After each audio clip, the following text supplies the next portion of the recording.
ஓம் சாந்தி. என்னோடய இனிமையான பரிவாரத்துக்கு வணக்கம். இன்றைக்கி நம்ம அப்பா முக்கியமாக சொல்ல போகிறது என்னென்னா, மரணத்தையே வென்றவர்கள் யார், அதை பற்றி தான் இன்றைக்கி அப்பா ஆழமாக சொல்ல போகிறாங்க. இனிமையான குழந்தைகளே, இந்த சரீரம் என்ற இந்த ஆடையை நீங்கள் இங்கேயே விட்டுட்டு தான் போகணும். அதனால் அது மேலே இருக்கக்கூடிய பற்றை முழுமையாக நீக்கிடுங்க. சரீரம் உங்கள் கூடவே இருக்குது, அந்த சரீரத்து மேலேயே பற்ற வைக்கக்கூடாது. அப்படின்னா அப்புறம் உறவினர்கள், நண்பர்கள் யாரையுமே நினைக்காதீங்க. அப்பாவை மட்டும் நினைவு பண்ணுங்கள். நல்லா யோகா பண்ணும் போது உட்காந்து அப்போது அவங்களெல்லாம் நினச்சிட்டு நீங்கள் உட்காந்துருக்காதீங்க.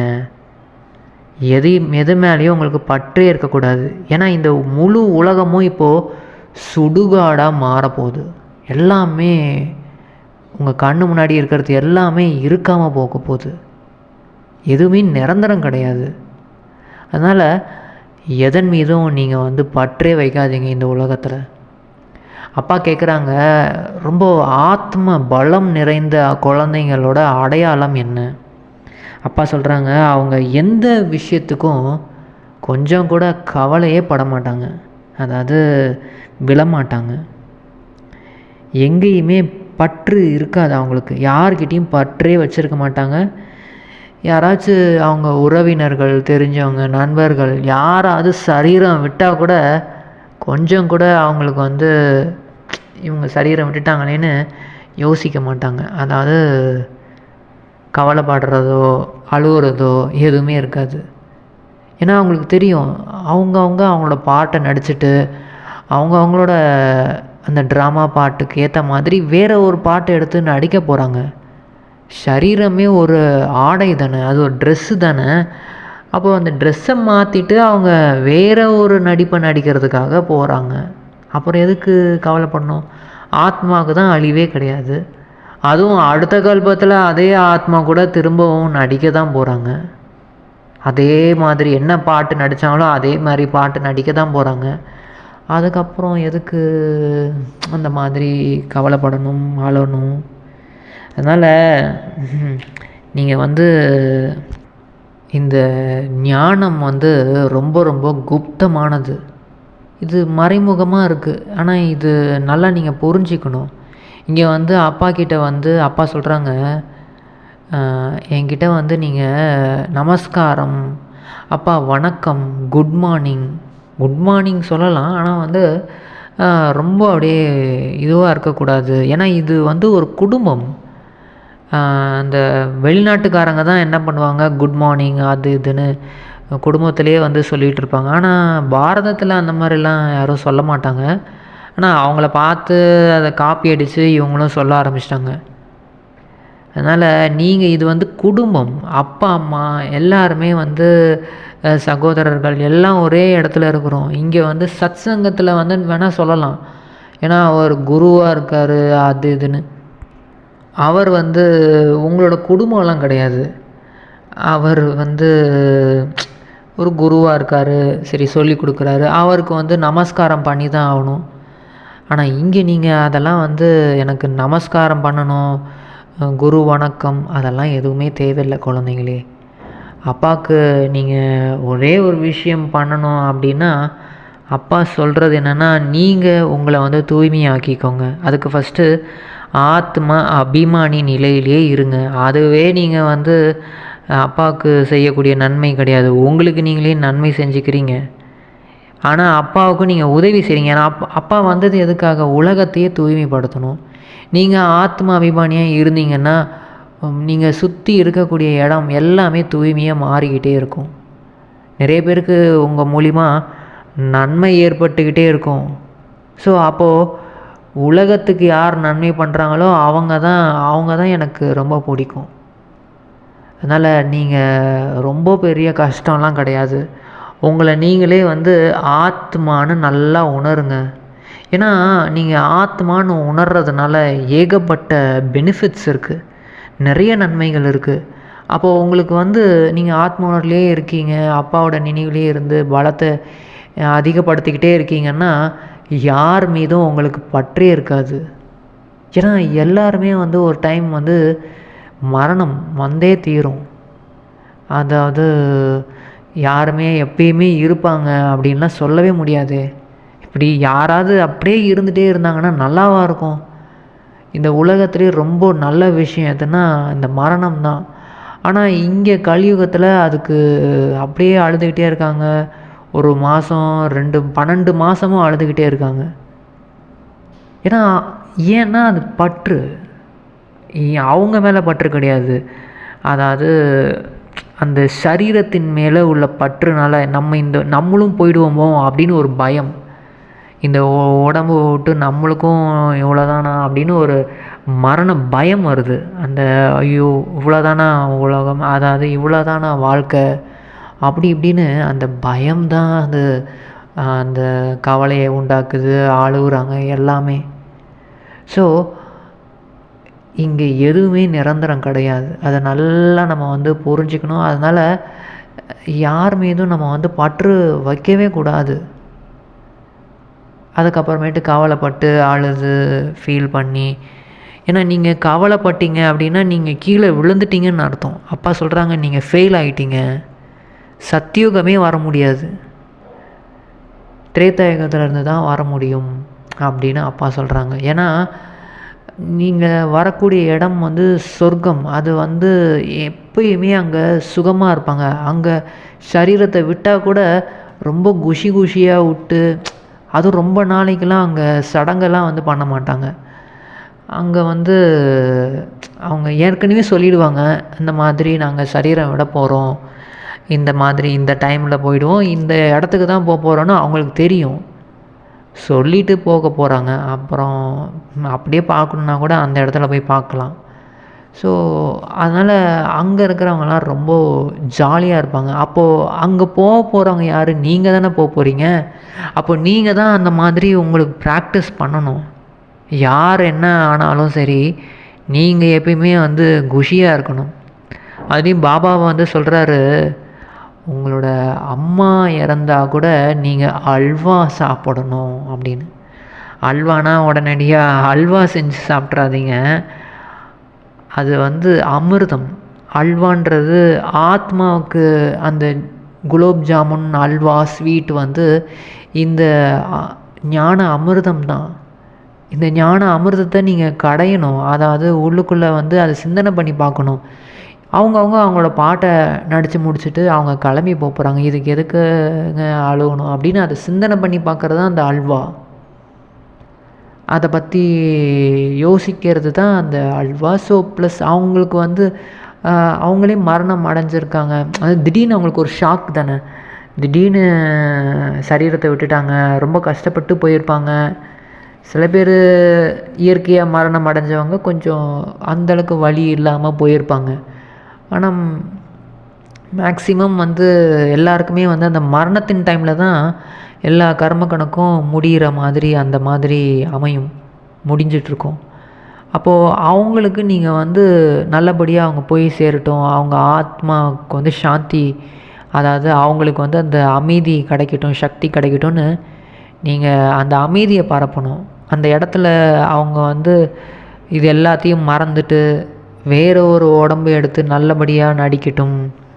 அவங்க ஒரு வேளை நல்ல பாபாவோட குழந்தையாக இருந்து புருஷார்த்தம் பண்ணியிருக்காங்கன்னா அவங்க நிச்சயமாக சொர்க்கத்துக்கு தான் போகிறாங்க.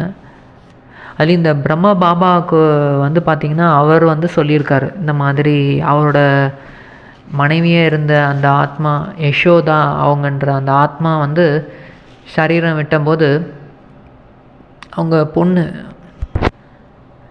அவங்க பொண்ணு வந்து சொன்னாங்க, இந்த மாதிரி அம்மா இறந்துட்டாங்க அப்படின்னு. அவங்க வர்றதுக்குள்ளேயே பிரம்மா பாபா வந்து சொல்கிறாரு, அம்மா இறந்துட்டா கூட நீங்கள் வந்து அல்வா சாப்பிடுங்க, அதை பற்றிலாம் ரொம்ப யோசிக்காதீங்க அப்படின்னு சொல்லிட்டு அந்த டைமில் சொன்ன அந்த விஷயந்தான் இன்றைக்கி சொல்கிறாரு.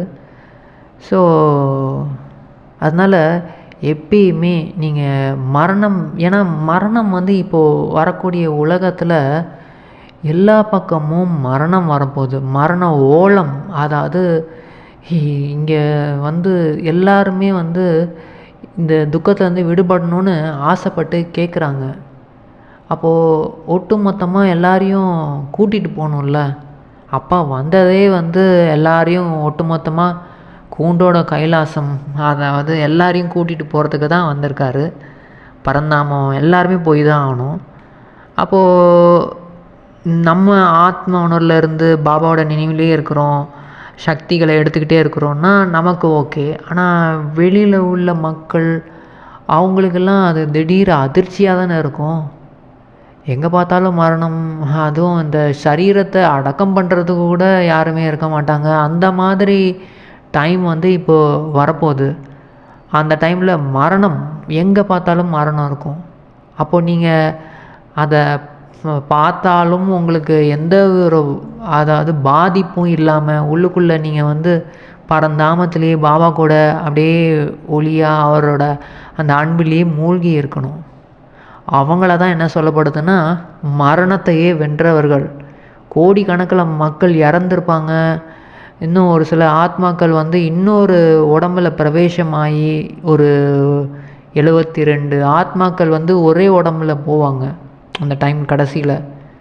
ஆனால் யார் தூய்மையாக இருக்காங்களோ, பாபாவோட நினைவில் இருக்காங்களோ, அவங்க உடம்புல போக மாட்டாங்க. யார் வந்து சரியாக புருஷார்த்தம் பண்ணலை, முயற்சி பண்ணலை, பாபா குழந்தையாகவே இருந்தாலும் அவங்களோட உடம்புல தான் வந்து எல்லா ஆத்மாக்களும் போகிறதுக்காக முயற்சி பண்ணுவாங்க, போகவும் செய்வாங்க. அப்போது அவங்களோட அந்த எண்ணங்களுக்கு ஏற்ற மாதிரி, அவங்களோட உணர்வுக்கு ஏற்ற மாதிரி அவங்க காரியம் செய்வாங்க. அதனால கடைசி காலத்தில் வந்து தண்டனை அணிவிக்காமல் இருக்கணும்னா பக்காவாக வந்து நம்ம தூய்மையாக இருக்கணும். பாபாவோட நினைவில் இருந்து பாபாவோட முரளியை கேட்டு நல்லா தூய்மையான உணவுகளை சாப்பிட்டு தூய்மையான ஒரு வாழ்க்கை வாழணும். அப்போ தான் தூய்மையாகி நம்ம கடைசி காலத்தில் அந்த காட்சிகள், அதாவது அந்த கோர தாண்டவம் நடக்கக்கூடிய டைமில் வந்து நம்ம சேஃபாக இருக்க முடியும். அதுக்கு தான் அப்பா வந்து படித்து டெய்லியும் என்ன சொல்கிறாருன்னா, நீங்கள் இந்த சரீரத்தின் மீது கூட பற்று வைக்காமல் இருங்க. யார் எப்போ வேணால் இறப்பாங்க. ஆனால் இதை பற்றி உலகத்தில் எதோ படிக்கிறாங்க, என்னென்னமோ பண்ணுறாங்க. ஆனால் ஆர்ட் ஆஃப் டெத்தை பற்றி யாருக்குமே தெரிய மாட்டேங்குது.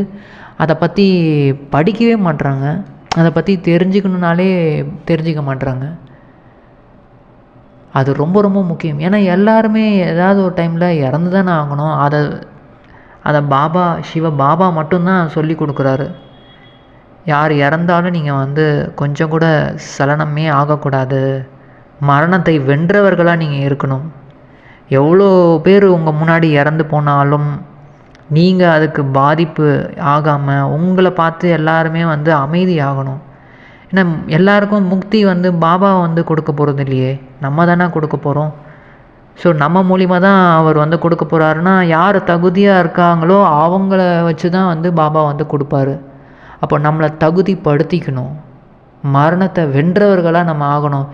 யார் இறந்தாலும் நம்ம வந்து கொஞ்சம் நம்ம சகோதரர்கள், நம்ம கூட இருக்கிறவங்க, இல்லை நம்மளுக்கு நண்பராக இருந்தவங்க யார் இறந்தாலும் ஒரு சொட்டு கண்ணீர் கூட நம்ம விடாமல், அதாவது கண்ணீர் மட்டும் கிடையாது, உள்ளுக்குள்ளேயே நம்ம அழக்கூடாது, குஷியாக இருக்கணும். அதுக்காக அல்வா செஞ்சு நம்ம சாப்பிட்டுட்டு இருக்கக்கூடாது. அந்த டைமில் பாபா சொன்ன விஷயங்களை நம்ம நினச்சிக்கிட்டு இருக்கணும். மற்றும் அங்கே இருக்கவங்களுக்கு சக்தி கொடுக்கணும். அவங்களுக்கு எல்லாத்துக்கும் அமைதி தேவைப்படும். அந்த அமைதியோட ஷாக் நம்மக்கிட்ட இருந்தால் தான் அந்த டைமில் சக்தி கொடுக்க முடியும். அதுவும் பாபா சொல்கிறாங்க, இந்த பள்ளிக்கூடத்துலலாம் ஸ்கூல்லலாம் பார்த்திங்கன்னா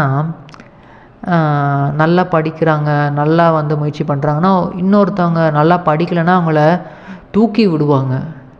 அப்போ இதுவும் பள்ளிக்கூடம் தானே. அப்போ நீங்கள் வந்து எல்லாரையும் யார் வந்து சரியாக முயற்சி பண்ண முடியலையோ அவங்களுக்கு சக்தி கொடுத்து, அவங்களுக்கு சரியான ஞானத்தை கொடுத்து, அவங்கள ஊக்கம் பண்ணி நீங்கள் வந்து தூக்கி விடுங்க.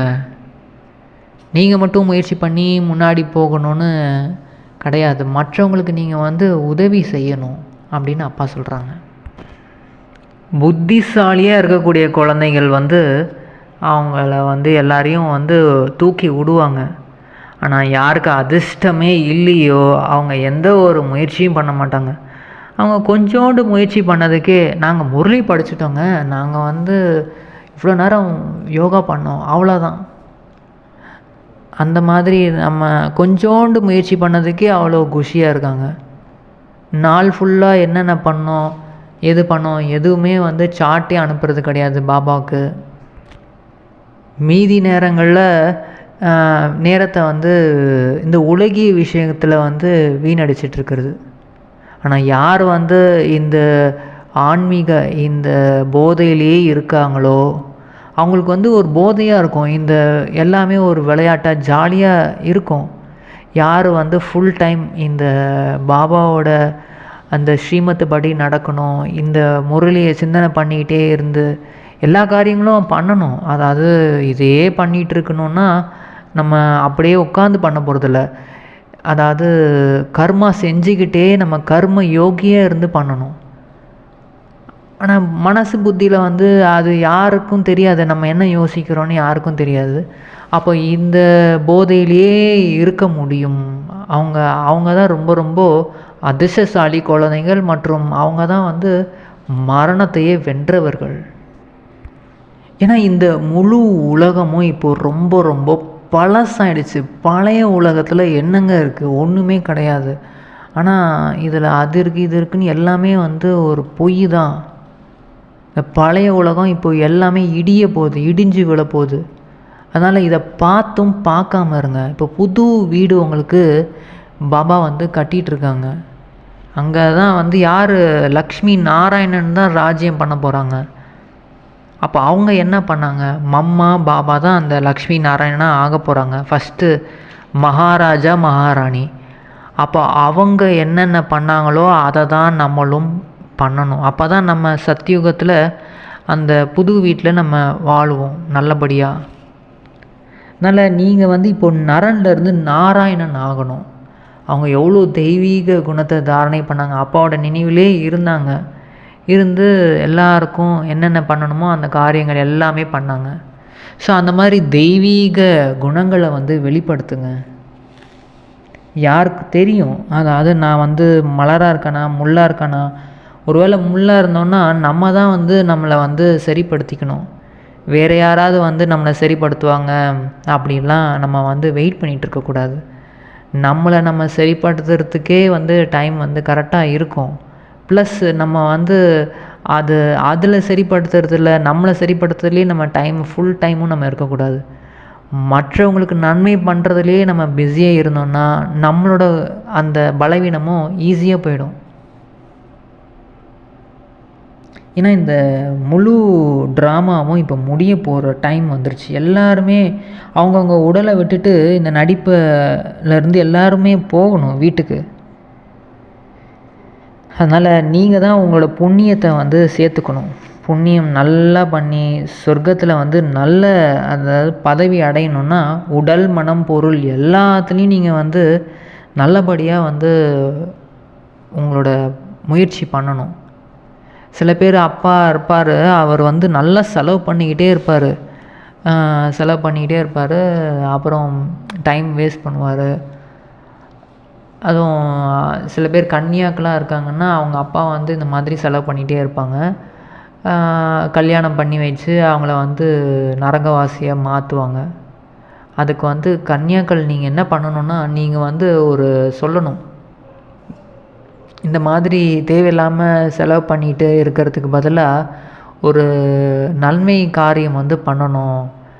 இந்த யூனிவர்சிட்டி வந்து திறக்கலாம், அதாவது ஹாஸ்பிட்டல் கம் படிப்பு, இந்த பல்கலைக்கழகம் இதை வந்து ஓப்பன் பண்ணும்போது நிறைய நன்மை கிடைக்கும், நிறைய புண்ணியம் நம்மளுக்கு கிடைக்கும் அப்படின்னு சொல்லி நீங்கள் தான் வந்து உங்களுக்கு புண்ணியத்தை வந்து சேர்த்துக்கணும். பண்ணுறதுனாலும் பண்ணலாம். அப்பா சொல்கிறாங்க, உங்களுக்கு விருப்பம் இருந்துச்சுன்னா நீங்கள் பண்ணலாம். ஏன்னா இதன் மூலியம் உங்களுக்கு நிறைய நன்மை ஏற்படும். ஆனால் உங்களோட விருப்பத்தோடு நீங்கள் பண்ணணும். ஆனால் அதற்கு போதையும் ரொம்ப அதிகமாக இருக்கணும். அந்த போதை இருந்தால் தான் இதெல்லாம் பண்ணணும் அப்படின்னு உங்களுக்கு தோணும். முக்கியமாக குமாரிகள் வந்து எழுந்து நிற்கணும். நீங்கள் வந்து தைரியமாக வந்து முயற்சி பண்ணணும். பெண்கள் வந்து வெளியில் வந்து தெரிஞ்சு, ஏன்னா இப்போது கண்காட்சிகள்லாம் நடக்குதுன்னா பெண்கள் வந்து பின்னாடியே இருக்காங்க, திரைக்கு பின்னாடியே இருக்காங்க, அவங்களால வர முடியாமல் போயிடுது.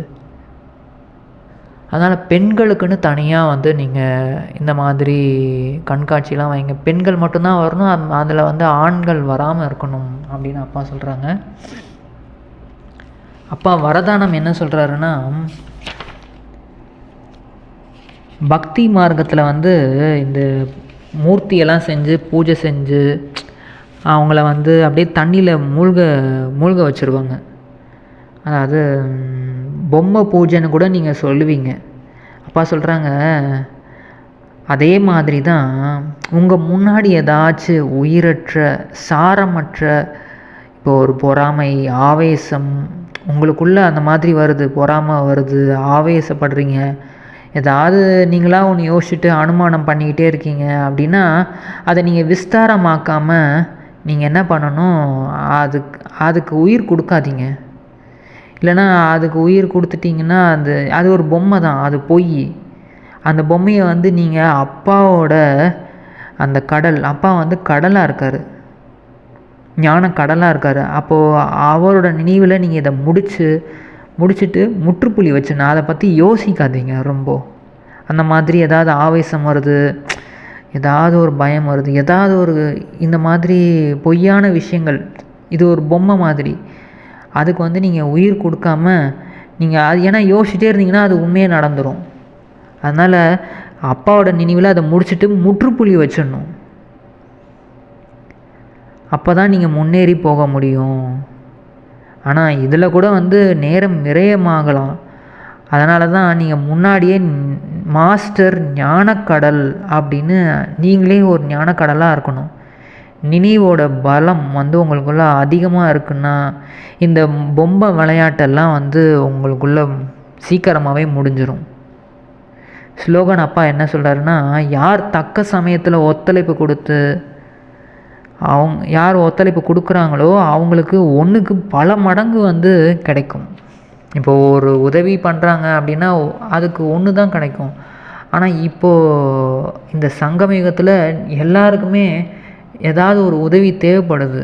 அப்போது நீங்கள் இந்த டைமில் பண்ணக்கூடிய ஒத்துழைப்பு, இந்த டைமில் பண்ணக்கூடிய அந்த உதவி எல்லாமே பல மடங்கு ஆகும்.